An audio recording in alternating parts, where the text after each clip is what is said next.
Hey guys, it's Chad with Above Ground Pros. Hey, I wanted to go over the features of your Hayward AquaTrol salt system. I notice a lot of people don't understand all that this has to offer and what all the knobs control, and I want to go over them with you, okay?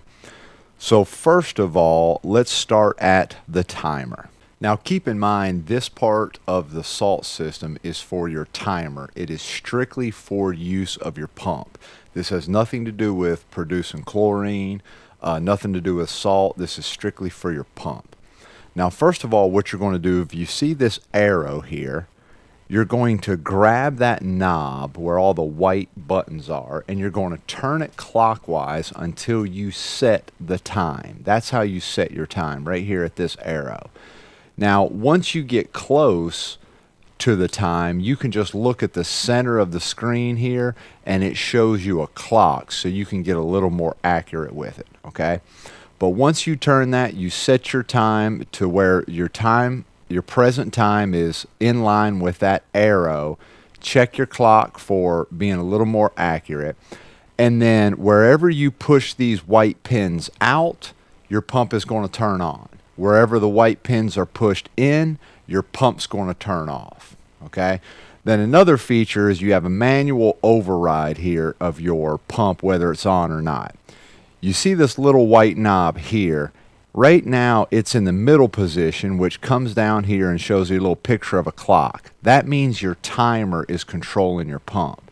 If you were to flip this white switch up to the Roman numeral 1, it's going to run your pump 24/7.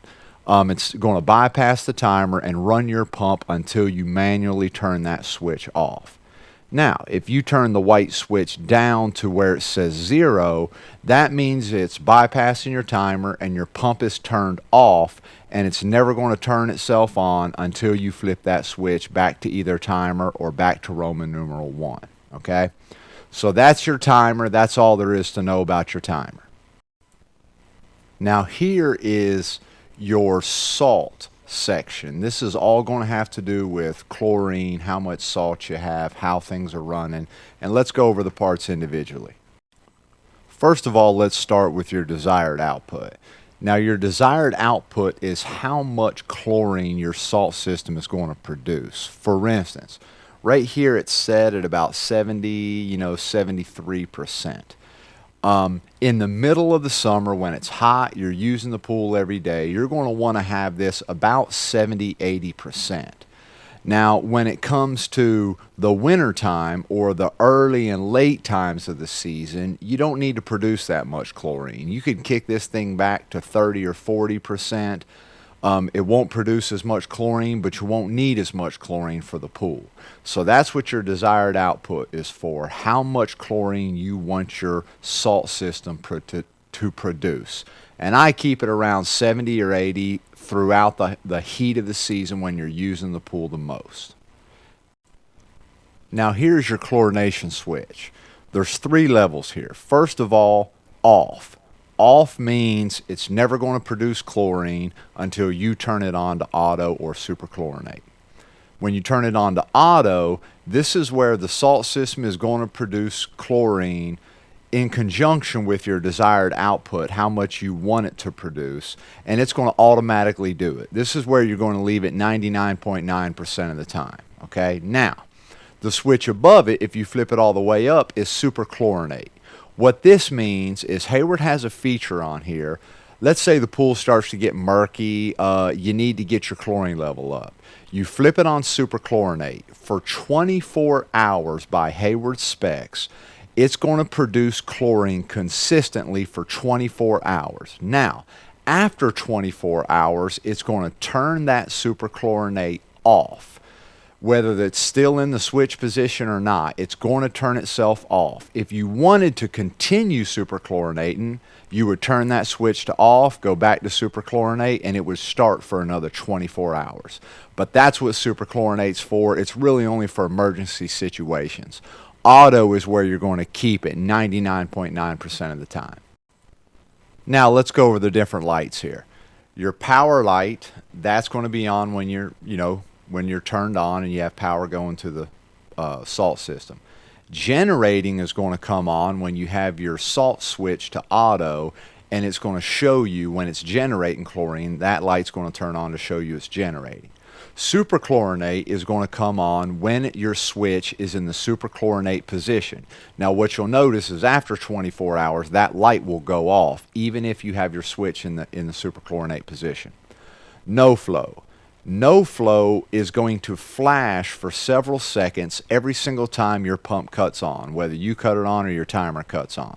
What it's doing is it's checking itself for flow. Once it checks itself for flow and gets an okay, that light goes off. So that always comes on when your pump first cuts on. Your check salt light, that's basically saying your salt level is getting low and you need to check your salt.